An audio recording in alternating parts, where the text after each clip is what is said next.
Minister Mandavia advised the suspension of the Yatra because of COVID protocols, and he said that COVID protocols were being broken by the Yatra, so there was a controversy around that. The Congress and the BJP squared off again when former RBI Governor Raghuram Rajan joined the march, the BJP saying that this is proof that he was not politically non-affiliated. There was also the former Army Chief, General Deepak Kapoor, who joined in Haryana. That too became a political talking point. In fact, Rahul Gandhi's no sweater, only t-shirt look in the heights of winter in North India, that also grabbed a lot of attention. He then went on to claim that the Congress believes in tapasya, whereas the BJP is a party that stands up for puja or worship. Another controversy that hit the Yatra was when DSSP leader Chaudhry Lal Singh decided to join the Yatra despite opposition from within a section of the Congress. In fact, most recently, and this has been the biggest controversy in the 3 months of the Yatra, senior Congress leader Digvijay Singh demanding proof of this.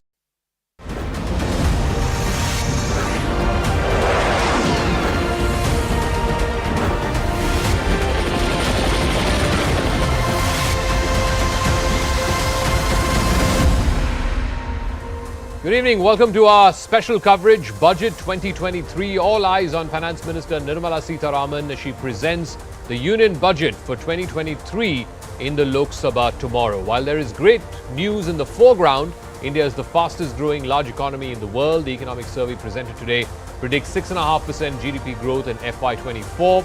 Tax collections, both direct and indirect, are extremely buoyant. But there are headwinds. Everyone is talking of a looming recession. There are tech layoffs. Inflation is still outside the comfort ambit of the RBI. How will the Finance Minister walk this fiscal tightrope? We'll have a very, very special and top-notch CII panel that will be joining us during the course of this budget coverage. But first, the story so far.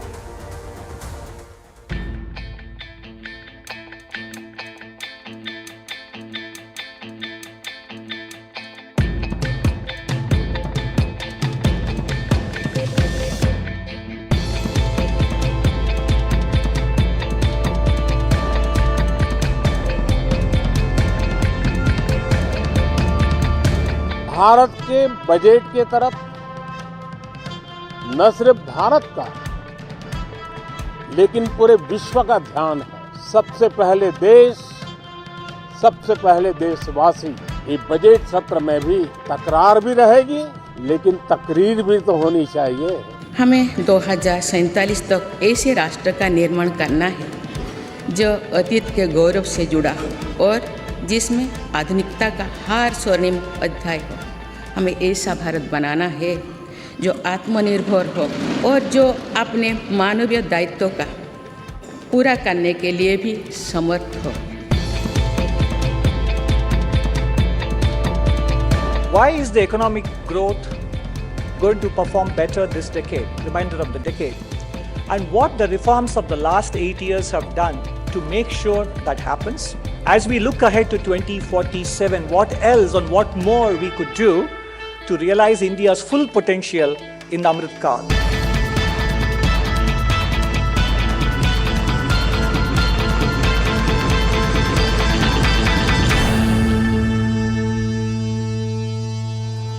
So just to set it up and put it into context, the Indian economy over the last couple of years had taken a bit of a beating. First it was the COVID-19 pandemic, then there was the Ukraine war and its ripple effect on inflation. But it is now well and truly getting back on track, and it is proof in the economic survey that was tabled today in Parliament. The first big headline is that the survey forecasts a baseline GDP growth of 6.5% in real terms in the fiscal year 2024. This still makes India the fastest growing big economy in the world. More money is likely to flow into India as advanced economies face recessionary tendencies, whether it's the US, UK, etc.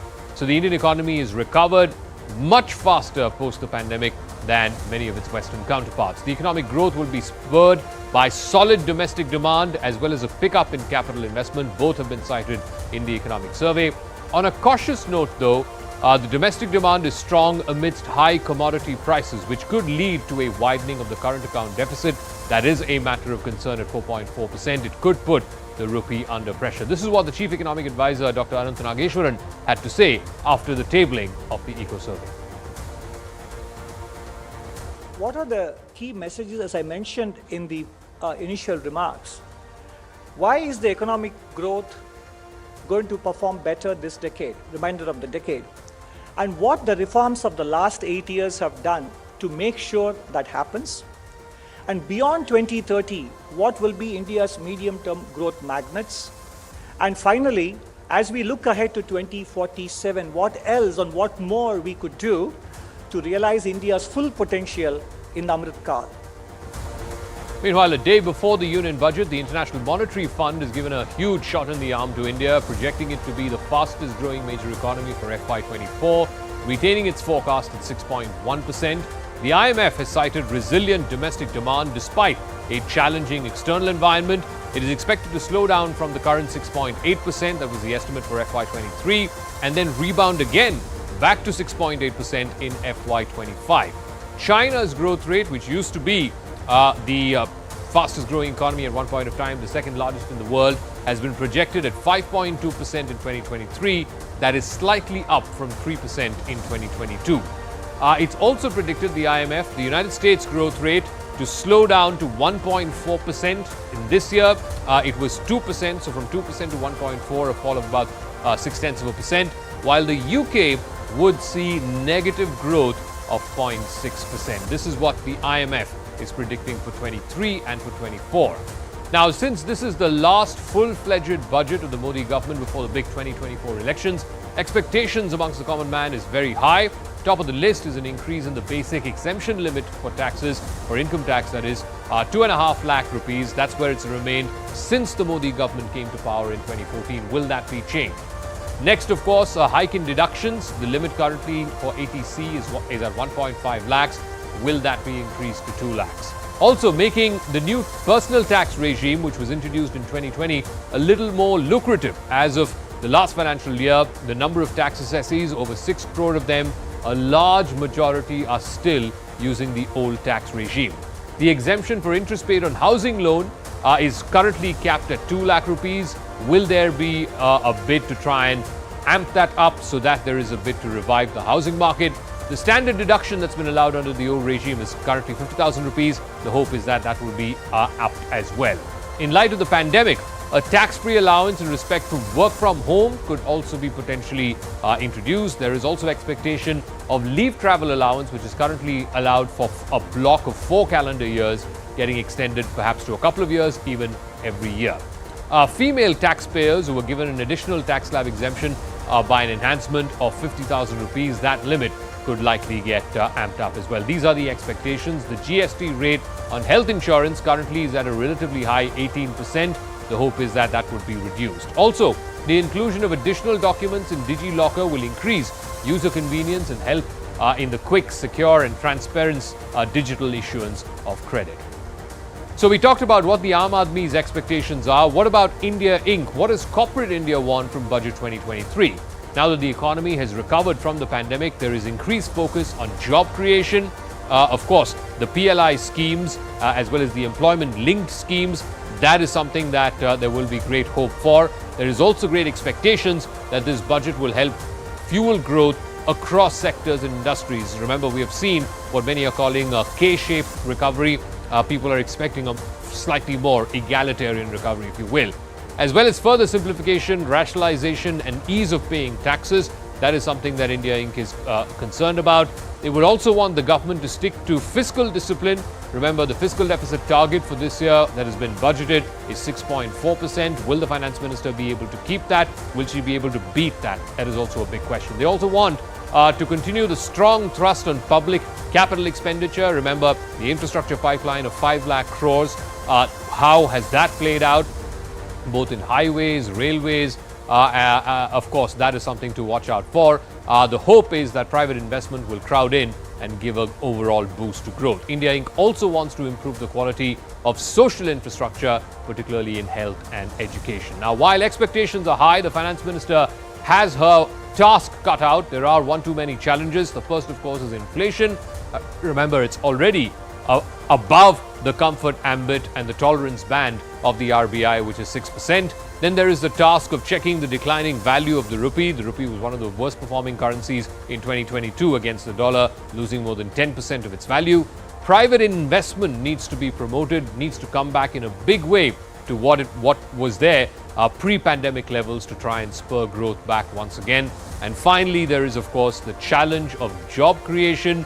Can the finance minister find ways and means to create the 2 million jobs needed per month so that the large population of young people get meaningful employment? Let me now open this up to our full CII panel that's joining us this evening on our special Budget 2023 coverage. Sanjeev Bajaj is CII President and Chairman and Managing Director of Bajaj Finserv Limited. Sanjeev Puri is CII Vice President, Chairman and Managing Director of ITC Limited. Chandrajit Banerjee, DGCII. R. Dinesh is CII President Designate and Executive Vice Chairman of TVS Supply Chain Solutions. Suchitra Ella is Senior Chairperson of CII and MD of Bharat Biotech. Let me start with you, Mr. Sanjeev Bajaj. First things first, and this is a question that's asked of the Finance Minister before every budget presentation. How much fiscal room, how much elbow room does she have? Yes, on the growth side, and I said this, the foreground picture is very rosy. India is the fastest growing large economy. The IMF is predicting that. The economic survey that was tabled today is also predicting that. But how much elbow room does she have for the big ticket reforms that we've all been waiting for?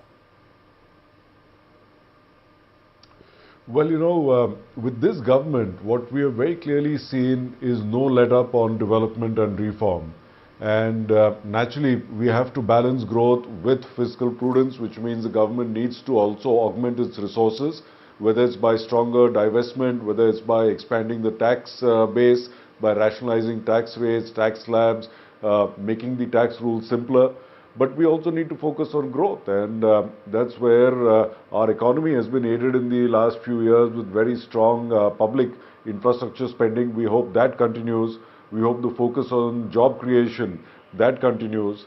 And rationalization of income taxes, especially at the lower income segments who have suffered the most through the pandemic and borne the brunt of inflation.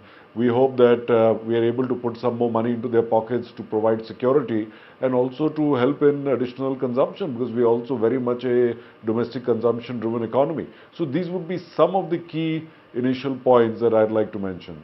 All right. Mr. Sanjeev Puri, in the sectors that you're involved in and your companies are involved in, whether it is in hotels, in transportation, in FMCGs, in all the service touch points, are we seeing demand, domestic demand, come back to more or less where it was at pre-pandemic levels? Is there more that you expect from the Finance Minister on these service touchpoint areas, as it were, to try and spur domestic demand? Because like Mr. Bajaj said, we are largely a domestic demand or a domestic consumption-driven story.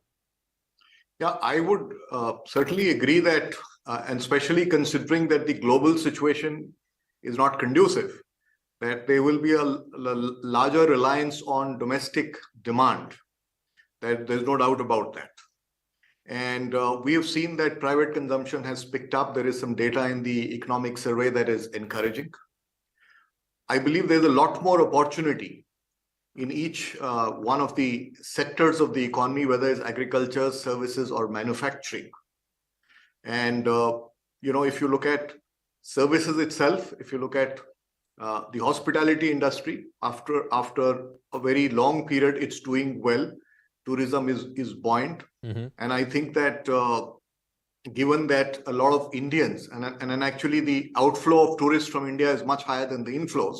Correct. So a lot of us had opportunity to experience India. I think that is going to sustain. That's going to sustain. And remember that so far, the international tourists have not come in full measure this year. It's picking up. That's an opportunity. I think the G20 is an opportunity. Correct. And of course, broadly, India has a lot to offer on tourism. We can actually multiply the amount of tourism, both inbound as well as domestic tourism. There is a tremendous opportunity. I think on the services side, the tech industry is going to remain resilient. I mean, the whole world is going the tech way, the digital way. So there may be small, short periods of time when there are ups and downs, but that's going to remain resilience that plays to our strength. And we have the demographics and the skilled manpower to support this. Okay. Agriculture is another area. Agriculture has been resilient.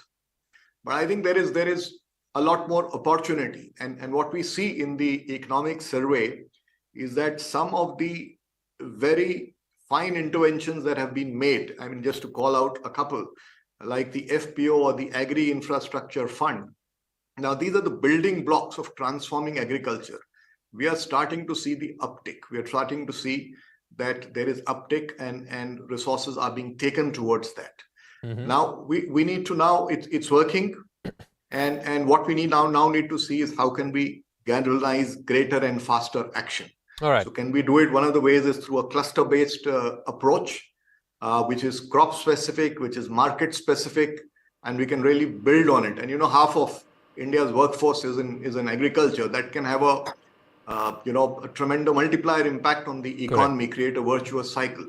So I think all of these are opportunities. In manufacturing, we have seen that even the PLI schemes are making impact. You see, there is investment coming. There are jobs getting created. It was there in the economic survey. So the opportunity is perhaps to see where is the opportunity to broad base to more employment-intensive sectors. Okay, let me go across to Chandrajit Banerjee and talk about the headwinds. Of course, are in the form of the current account deficit, and of course there is the fiscal deficit as well. And I'll just run through the numbers on the fiscal deficit side. The projection that was made in the last budget was 6.4% of GDP. By December of 2022, we're already touched close to 10 trillion. So which is, we're basically have reached almost 65% of what the projection was. Will she be able to manage to keep the fiscal deficit within that range of 6.4% of GDP? And the bigger concern, Mr. Banerjee, is on the current account deficit, which as of Q2 in the current fiscal year touched a record almost of 4.4% of GDP. We are seeing a softening of exports. Imports are pretty much stagnant or increasing. So how much of a concern will that be, the fiscal tightrope walk that the finance minister will have to do tomorrow? So, I think you put quite a few questions in one go, but I think that the budget should adhere to the fiscal deficit target of 6.4% of the GDP for this fiscal, and reducing the glide path that was talked about, reducing it to 6% in FY24 and then 4.5% to by FY26. And the budget should also target higher asset monetization receipts in FY24. As per the national monetization pipeline, by preparing an institutional backbone at the level of relevant different ministries. So that's very important. And you alluded also to the issue of current account deficit, which has been flagged at the economic survey, including the depreciation of the rupee. Now, although the global slowdown slows global trade, definitely. India's share being around 1.7% a couple of years back, that leaves a huge scope for boosting our shares in global exports. And you also touched upon export. And I think exports is going to be, the way we can really deal with exports is going to be very critical. Allocate more funds for creating, sector-specific industrial parks, so to say, with some very good world-class infrastructure, with some of the embedded, cost disabilities, which are very, very important. Today, we talk about export competitiveness. So similarly, funds for developing districts as export hubs, that would be very important. A lot can be done, allocating more sufficient funds for rod tips, so to say. And we should also look at providing a strong export. The amount that is available for exports, the quantum of export financing, that has to be increased at competitive rates. And and given the elevated interest rates, the government could increase the interest subsidies from today 3% to 5%, but that's something that we should be thoughtful about. But MSME is the main exporting sector, as we know, and therefore more money in the hands of more money available for exporters is going to be important. And proper implementation of PLI, that really helps in exports. That obviously will facilitate much more. So I would think that there is a huge chance, and you talked about the current account deficit. We should look at very strong FDI inflows into the country, facilitate FDIs. There is today a huge focus on making ease of doing business, and that itself will enable more and more, Okay. foreign direct investment coming into the country. That itself should be a very, very important area Let me that go should be to focused Mr. upon. R. Dinesh of TVS. They used to say that two-wheeler sales were a marker of demand, particularly in rural areas. Are you seeing rural demand coming back and the demand for two-wheelers coming back in a big way? As far as passenger cars were concerned, after the slump that we saw in 2020, there was a record year in 2021. What are the indications that you're picking up? Because as Mr. Banerjee also said, all companies, all manufacturing multinationals are now looking at a China plus one strategy. Is India doing what it needs to do right to make sure that India is that plus one? Yeah, that's a very good question again. So, but if you look at this in two different aspects, right? One is obviously the domestic demand in itself. And I think post-COVID, we have seen a significant uptick. And of course, you do see a big difference from certain sectors having a much bigger uptick and vice versa. But if you look at it, the second part of the point, which is to see that I would call it, build this virtuous cycle of investment into manufacturing, thereby spurring domestic consumption, I think is a unique opportunity in itself. So I think there are two issues here. One is for companies to choose India. And I think definitely India is not just on the radar, but I would say very high up on the radar in terms of as an alternate to the plus one. Mm-hmm. But the biggest advantage we have is our domestic market. So, that's why I said it's a, kind of a cycle which we can build up. Therefore, people invest for both the domestic market and an opportunity to export, which then gives I would call it double benefit to the country. So for us, I think we are ideally placed to benefit from both sides of it. I think we will have, considering the level of growth rates which economic survey speaks about, I think we are well placed to not just see rural demand, but also see, I would say, the whole of India benefiting from the domestic consumption side, and more investment coming in on the China plus one as well as the PLI schemes should benefit us. Suchitra Ella, we've all been awakened sort of rudely, if I may, because of the pandemic to the importance of healthcare. But sadly, governments across the world do not tend to invest as much as they should in healthcare and education. In the case of India, for example, even today, out of every 100 rupees that the government spends, only about 2 rupees go into healthcare as well as education. Is there now increasing consensus in India and around the world that you need to amp up your social sector spending just as much as we spend on physical infrastructure? Social sector infrastructure is also absolutely important, and therefore our health and education spend, which currently is 2% of GDP thereabouts, has to amp up in a big way. The government has the elbow room, both in terms of the tax collections that it has, and of course, India will continue to be the fastest growing economy for the foreseeable future. So should we amp up on our health and education allocations in a far bigger way? Certainly, Zarka Jacob. Good evening.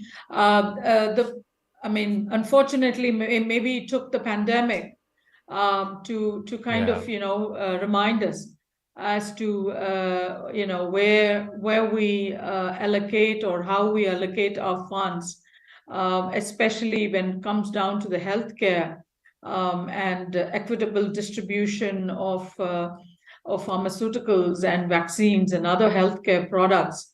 And for a country this size, the demographics are so mind-boggling that even a percentage of our children's population, a particular segment, if I should say, even the 15 to 18 population of the children that we have, the young adults, if I have to call them that, is equal to the population of the entire country of Great Britain, England. So we can just imagine what the scale and the size or the magnitude of the demographics we have as a country, as a population that we are right now. Having said that, our own birth cohort is also something which is extremely up in numbers. We are somewhere at about 27 million children coming into the population numbers each year. So because that we know for sure is also one is because of the consent, the statistics and the numbers that we get from the public health departments, but we also being providers of immunization, especially in the pediatric segment, to the national immunization programs, which is the universal immunization programs. We have at least about a good 12 different vaccines that the government of India procures for this entire birth cohort of this country, and which is distributed across the country in all in all the regions. So this is a very huge number. Our spend right now is very, very minuscule. In comparatively, it just pales in front of the numbers that we are looking at. Economies and countries that have larger, smaller population demographics, but have large healthcare spends, are very evident in front of us.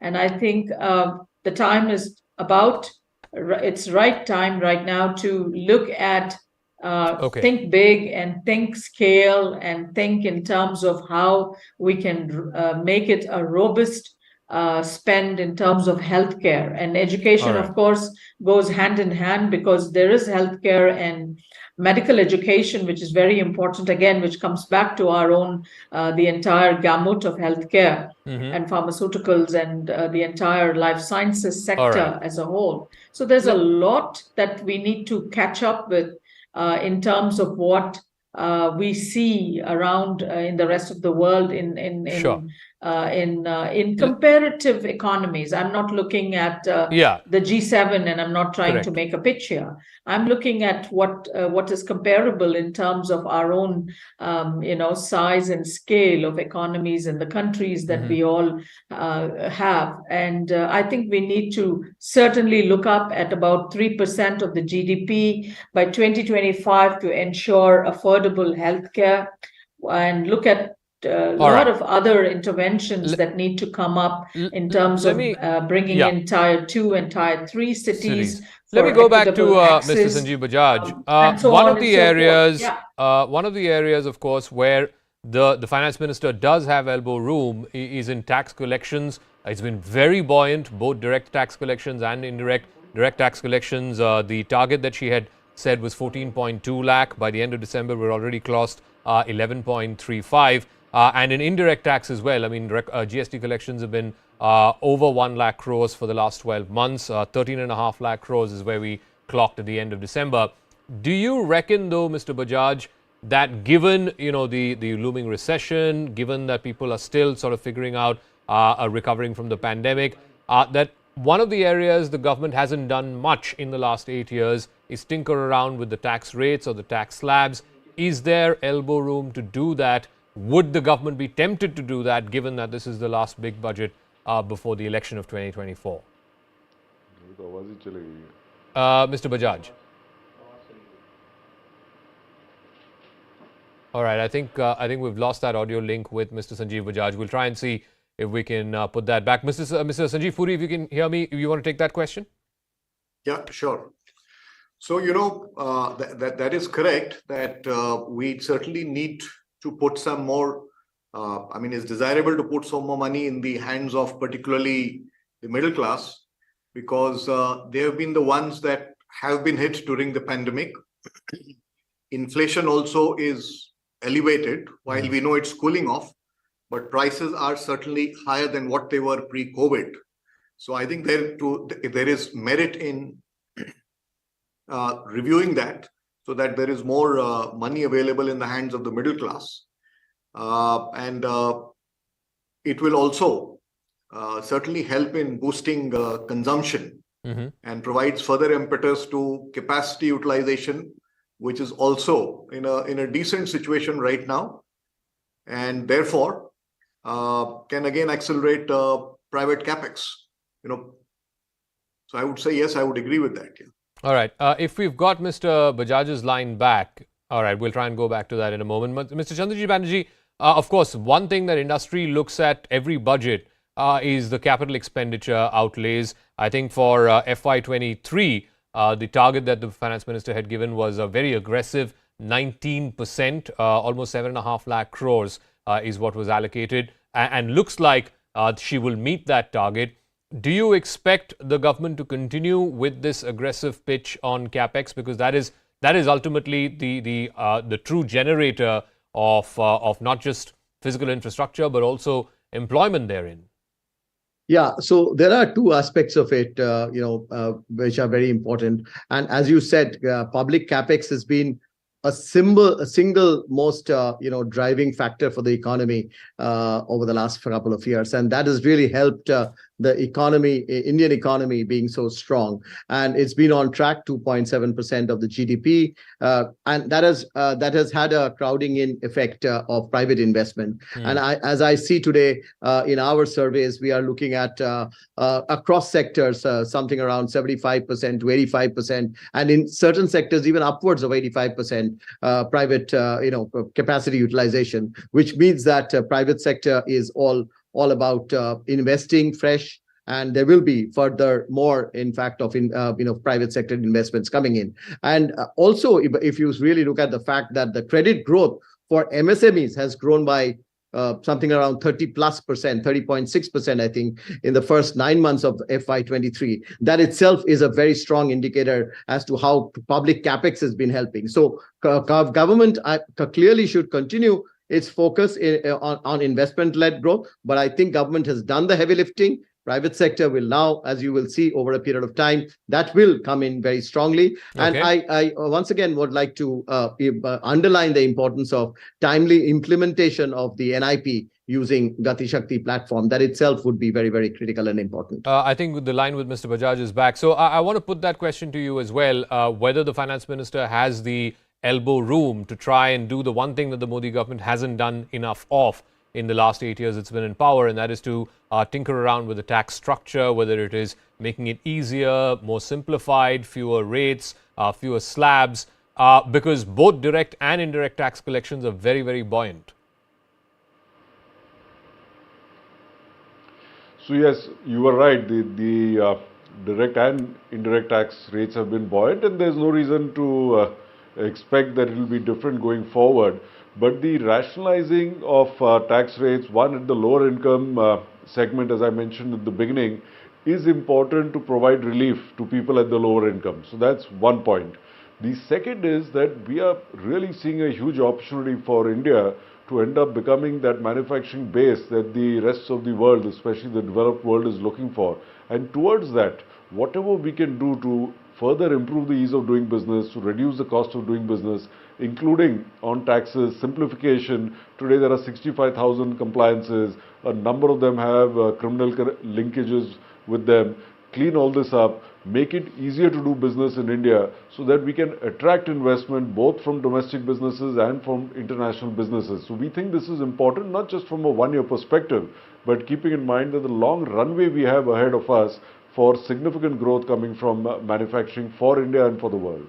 It's interesting. So let me put that to Mr. Dinesh also, because given all these, recessionary clouds, as it were, that are looming, and we're seeing the effects of it certainly in the Western economies. If you look at the trade deficit, for example, it contracted for the first time in 2 years. This was data released in October of 2022. Exports had declined 16% to just a shade under $30 billion. Imports had grown at 5.7% to just above $56 billion. So the trade deficit was somewhere in the range of $26-27 billion. At a time when we are seeing the global economy soften, and there is this general trend, as Mr. Bajaj said, of companies wanting to do that China plus one. What is it that India needs to do to A, weather the immediate storm, and more importantly, be prepared for the medium-term gains that are out there to be taken? Yeah. So I think Sanjeev already mentioned that as an approach, but if you look at it, I think it's a long-term game, meaning in the sense it's a 3 to 5 year game. You will definitely start seeing results in the short term, but you have to wait and play that game. So what is that? That is obviously to make sure that we use the right product portfolio, and that's where the PLI scheme has come in to benefit that, to make sure that we have those which are domestic consumption and an opportunity to be exported out. And I think we started with automobiles, we moved into the subcomponents of that. We then went to today into the phones. We now covering the pharma sector. I think the economic survey covers at least 3 or 4 of those where we actually see significant investments having been committed.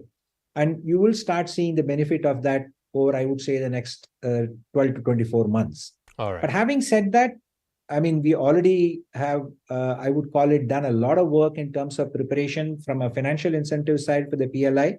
But can we also make sure we also protect from a supply chain side, which is where the Gati Shakti program comes in? And finally, if we can bring the, I would call it the clock of the digital solutions around that, which can differentiate India, I think all of them coming together will make us not just the country of choice, but also the place where people wish to invest going forward. Okay, we'll leave it at that. Thank you very much, Mr. Bajaj, Mr. Puri, Mr. Dinesh, Mr. Banerjee, and of course, Dr. Ella for joining us. And we'll be in touch with our CII panel tomorrow as well, after the Finance Minister presents her budget. All eyes on Nirmala Sitharaman. I also want to go across to 2 very special guests who are joining us in this second part of the program.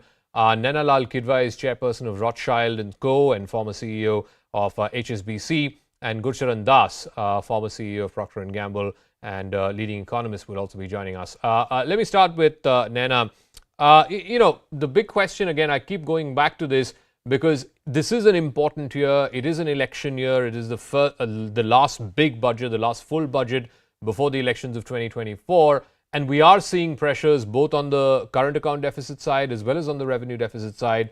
Do you see the Finance Minister being able to have the fiscal elbow room to continue with the massive capex spending and outlays that she's had over the last 2 or 3 years, as well as at the same time making sure that, for example, the vote banks that are important for this government, whether it's the rural, the poorer, the women, tribals, etc., are also, there is something in them for this budget, keeping this fiscal tightrope going?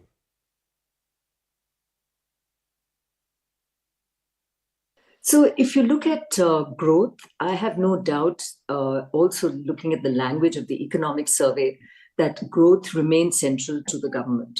And whatever we do, fiscal glide path included, and I am very much in favor of announcements of some reining back on the fisc, particularly given the high tax collections we've had. But this cannot be at the cost of growth. And that is the tough juggling act that our finance minister has before her, because she's clearly committed to growth. But how does she manage that within a fiscal glide path as well? So I'd be interested to see what that comes out at in terms of the fiscal glide path. Now, let's not forget the challenges we have before us. There are global headwinds. So there's no doubt that, you know, India looks like the fastest growing economy. I have no doubt that given that we don't get too much of this headwind impacting us, that we succeed. And the headwinds and aftershocks are there across the world. Potential recession, however light, and that impacts our exports.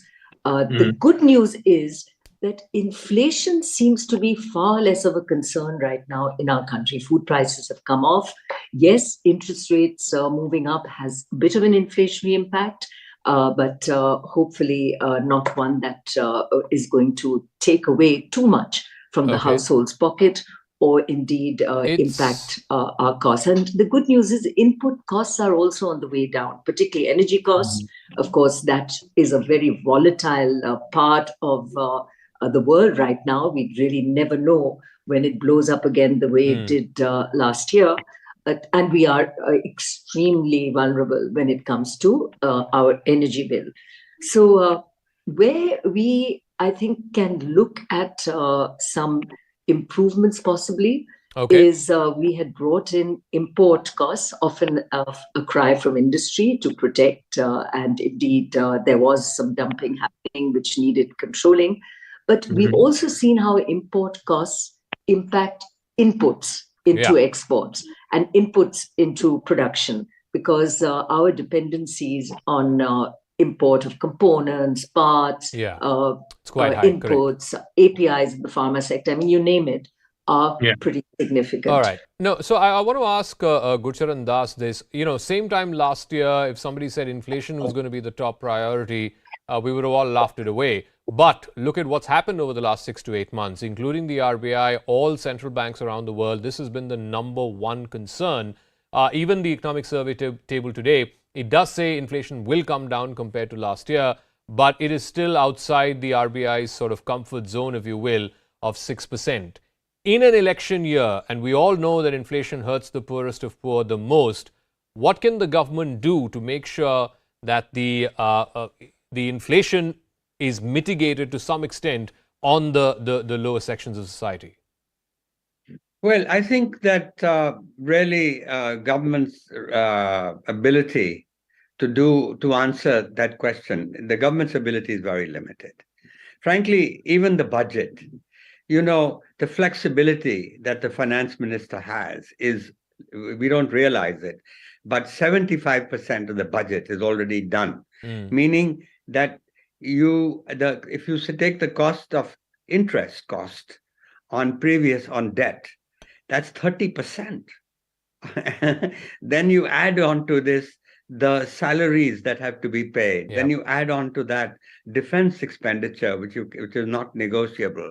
So really, it is limited. But nevertheless, as Naina has pointed out very properly, that there are a lot of positives, and even inflation, I believe, is coming down.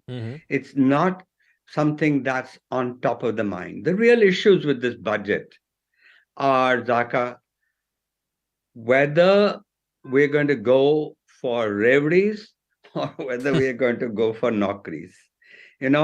Are we going to really go for growth, or are we going to do fiscal consolidation? Is the other point. Okay. So being a pre-election budget, I would hope that Mr. Modi would really show the credentials that he has shown so far, and this government has been very prudent. They have, during COVID, everybody wanted so much to be given away. Correct. They were very prudent in the way they managed the COVID crisis, I think, fiscally.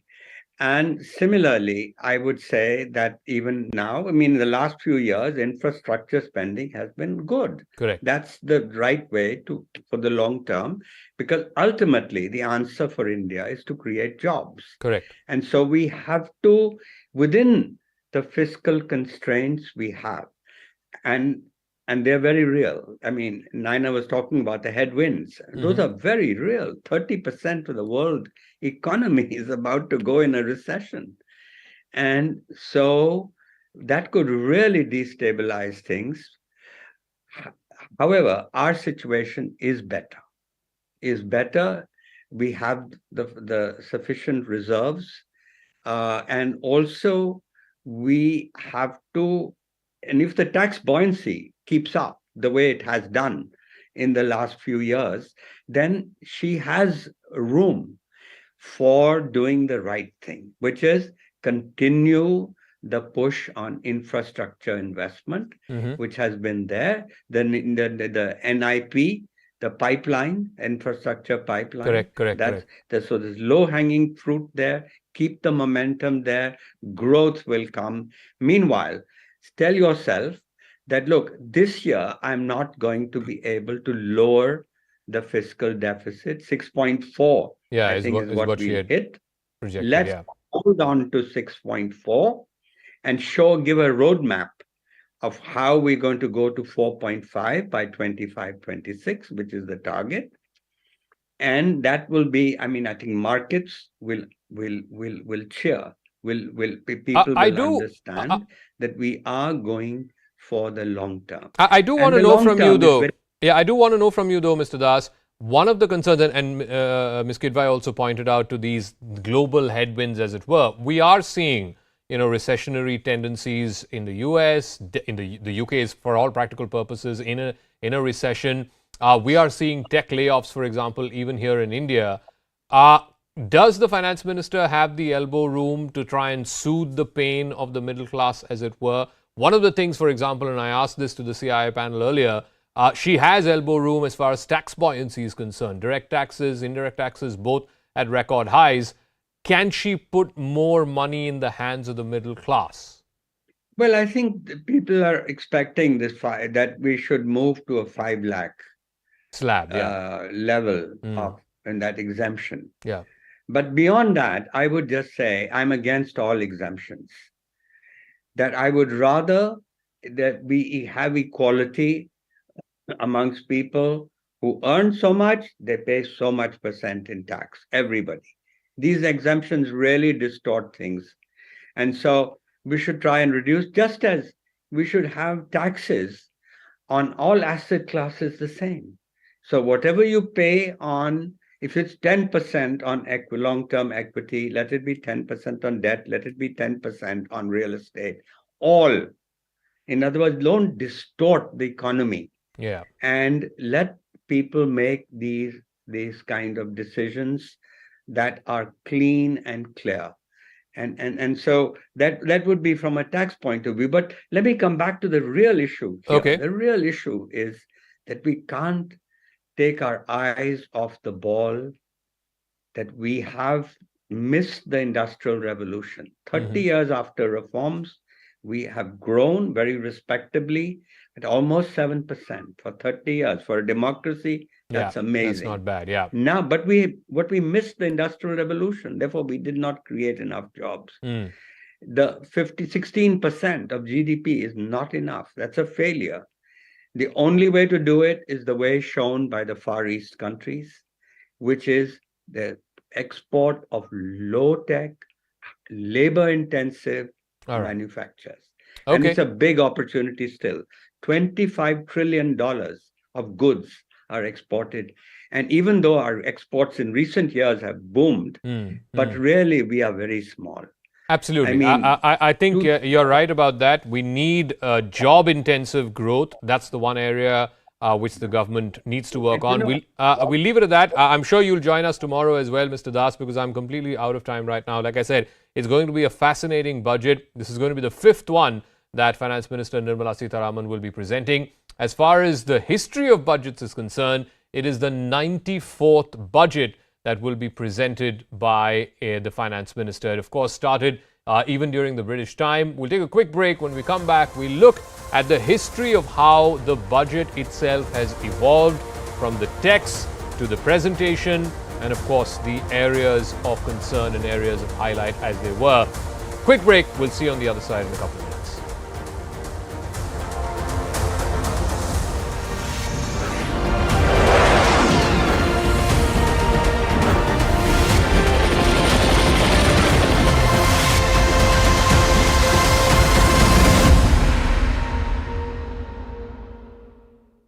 Adhampur by poll to the BJP was a high-profile clash. Kuldeep Bishnoi, who used to be in the Congress for a number of years, he switched sides.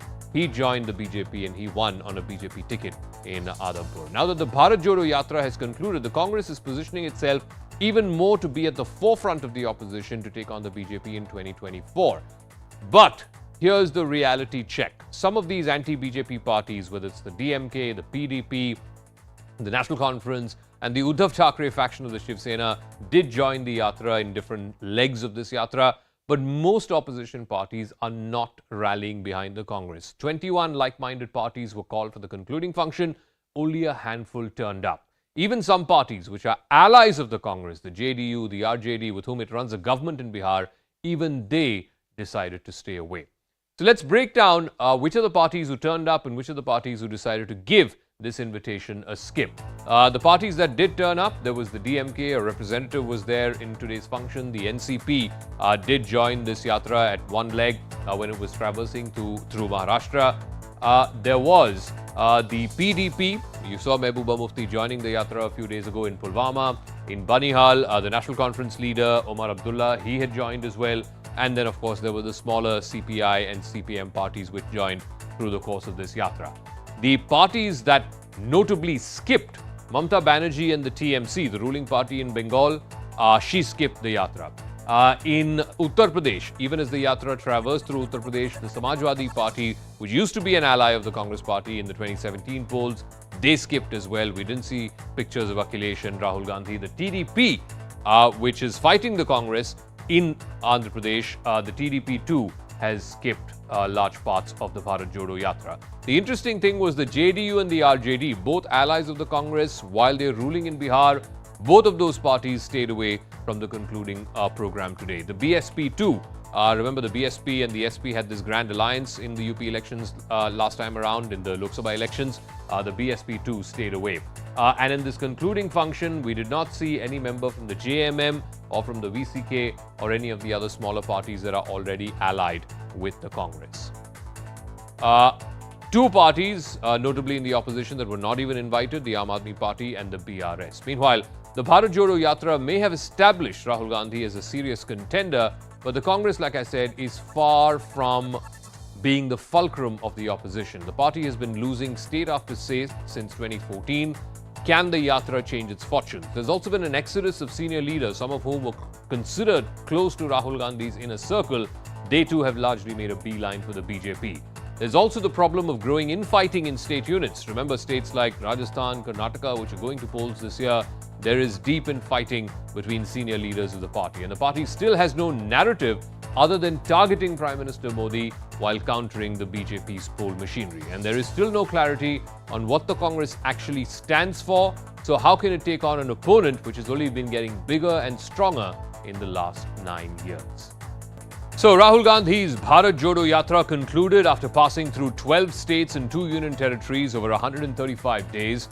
The foot march that started from Kanyakumari in September culminated in Rahul Gandhi unfurling the tricolour at Lal Chowk in Srinagar.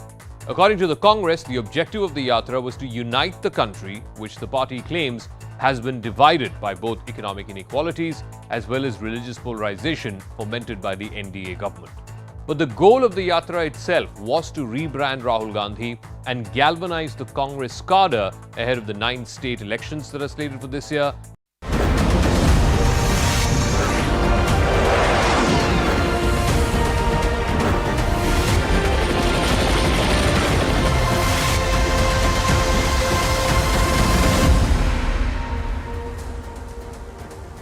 So, Finance Minister Nirmala Sitharaman is presenting her 5th straight union budget. This will be the last full budget of the Modi government before the 2024 general elections. And ahead of the big announcement, we're taking a step back in time and breaking down the fascinating history of the union budget and how it has evolved over the years. The budget was first introduced in India on the 7th of April 1860 when Scottish economist and politician James Wilson from the East India Company presented it to the British Crown. Independent India's first budget was presented on the 26th of November 1947 by the then Finance Minister R.K. Shanmugam Chetty. Until 1955, the Union budget was presented in English. However, the government later decided to print the budget papers both in Hindi as well as in English. From 1980, the budget has been printed at North Block, which is the seat of the Finance Ministry. It was previously done at the Rashtrapati Bhavan, but there was a leak that happened in the year 1950. Until 1999, the Union budget was presented at 5 p.m. on the last working day of February as per British-era practice. But in 1999, former Finance Minister Yashwant Sinha changed the budget presentation timing from 5 p.m. to 11 a.m. Then Arun Jaitley started presenting the Union budget on the 1st of February in 2017, departing from the colonial-era tradition of the last working day of the month of February. And finally, after being presented separately for 92 years, the railway budget was merged into the Union budget in the year 2017 and presented together. In 2021, there was another first. The COVID-19 pandemic brought on the first paperless budget. A Made in India tablet made its debut in 2021, keeping in line with the government's Atmanirbhar Bharat initiative. Finance Minister Nirmala Sitharaman carried the tablet inside a red-coloured cover and a golden-coloured national emblem that was embossed on it and presented the budget in a digital format. Then last year, a Union Budget mobile app was also launched for hassle-free access of budget documents by MPs and the general public after the budget presentation. So who has the record of presenting the most number of budgets? Former Prime Minister Morarji Desai holds the record of presenting the most number of budget. He has presented 10 union budgets during his stint as Finance Minister between 1962 and 1969. This is followed by P. Chidambaram, who presented as many as 9 union budgets in his stint as finance minister. The late Pranab Mukherjee and Yashwant Sinha have both presented 8 budgets each. And former Prime Minister Dr. Manmohan Singh presented 6 union budgets when he was the finance minister in the 1990s. And the current finance minister Nirmala Sitharaman so far has presented 4 union budgets. The budget 2023 will be her 5th. Now, over the years, some iconic budgets have been presented. The budget presented by Yashwant Rao Chavan in the Indira Gandhi government, this was in 1973. It was called the Black Budget, as the fiscal deficit that year was just 550 crores. In 1986, VP Singh presented what was called the Carrot and Stick Budget. It offered both rewards and punishment as the government took the first step towards dismantling the license Raj in the country. Manmohan Singh's landmark budget in 1991, which began the era of economic liberalization, was known as the epochal budget. It slashed customs duties on a number of items. It also took steps to promote exports, dismantling the license Raj once and for all. In 1997, P. Chidambaram presented what was known as the Dream Budget, where tax rates were lowered in order to increase collections. The excise duty structure was also simplified. Yashwant Sinha's Millennium Budget in the year 2000 laid the roadmap for the growth of India's information technology. And then in 2002, Yashwant Sinha presented what was called the Rollback Budget. It got the infamous name because several proposals in it were withdrawn or rolled back. And in 2021, Nirmala Sitharaman presented what she called a once-in-a-century budget as it looked to revive India's economy by investing in infrastructure and in healthcare. In 2019, Nirmala Sitharaman became the second woman to have presented the budget after Indira Gandhi, who presented the budget for the financial year 1970-71. That year, Nirmala Sitharaman did away with the traditional budget briefcase and instead went for a traditional Bahi Khata, with the national emblem to carry her speech as well as other documents. Sitharaman also holds the record for delivering the longest budget speeches. For her maiden budget speech, she spoke for 2 hours and 17 minutes. And then in 2020, she broke her own record when she spoke for 2 hours and 42 minutes while presenting the budget in 2020. With 2 pages still remaining, she had to cut short her speech as she fell unwell. She asked the speaker to consider the remainder of her speech as read. That's a wrap. Thanks very much for tuning in to this special show here on CNN News 18.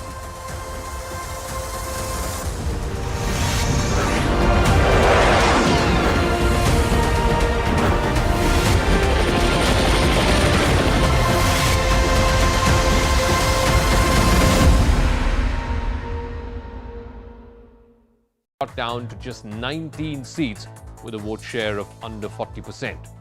Some of the redeeming factor was in Himachal Pradesh, where the party managed to wrest power from the BJP by winning 40 out of the 68 seats.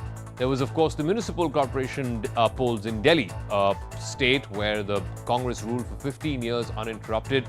It was routed to just 9 wards. In the Munugode bypolls in Telangana, the Congress was reduced to 3rd place, again in a state where it used to be a 2-horse race between the TRS and the Congress. Now the Congress has been relegated to 3rd place. But then it had success in bypolls in Sardar Sheher in Rajasthan, where it is currently in power, and so indeed in Chhattisgarh, in Bhanu Pratappur. Both of these states, Rajasthan and Chhattisgarh, it is the incumbent party in power. But it did lose the Adampur bypoll to the BJP. It was a high-profile clash. Kuldeep Bishnoi, who used to be in the Congress for a number of years, he switched sides. He joined the BJP and he won on a BJP ticket in Adampur. Now that the Bharat Jodo Yatra has concluded, the Congress is positioning itself even more to be at the forefront of the opposition to take on the BJP in 2024. But here's the reality check. Some of these anti-BJP parties, whether it's the DMK, the PDP, the National Conference, and the Uddhav Thackeray faction of the Shiv Sena, did join the Yatra in different legs of this Yatra. But most opposition parties are not rallying behind the Congress. 21 like-minded parties were called for the concluding function.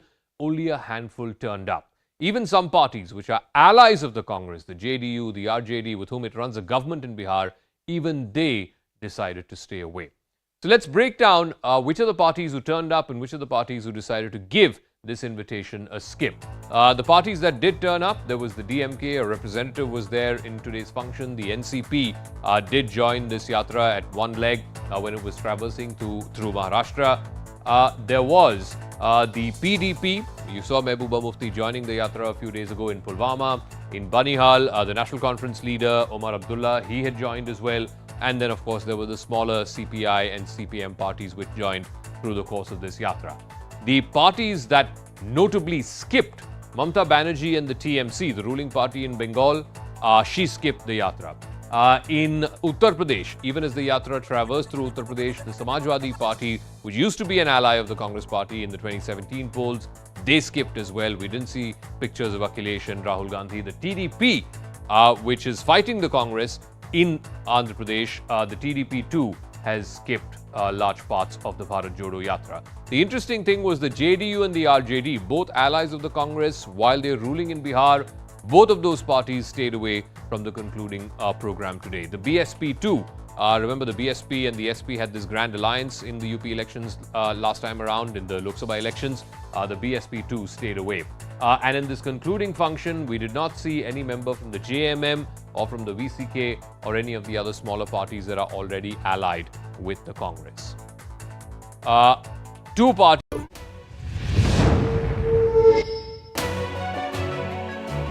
Hello, Namaskar. This is First Post and you're watching Vantage with me, Palki Sharma.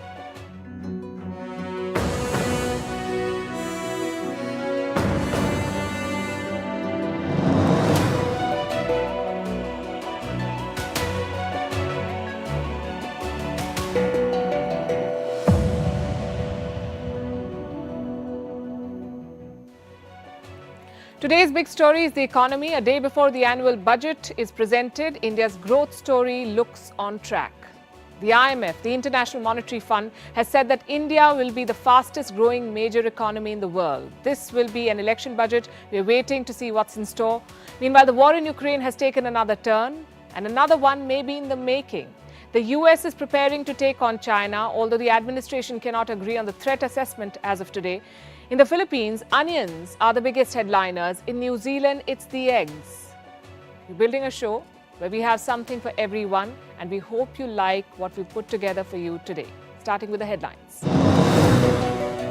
India will grow at 6.5% in the next financial year. This year's economic survey is out. It declares that India's recovery from the pandemic is complete.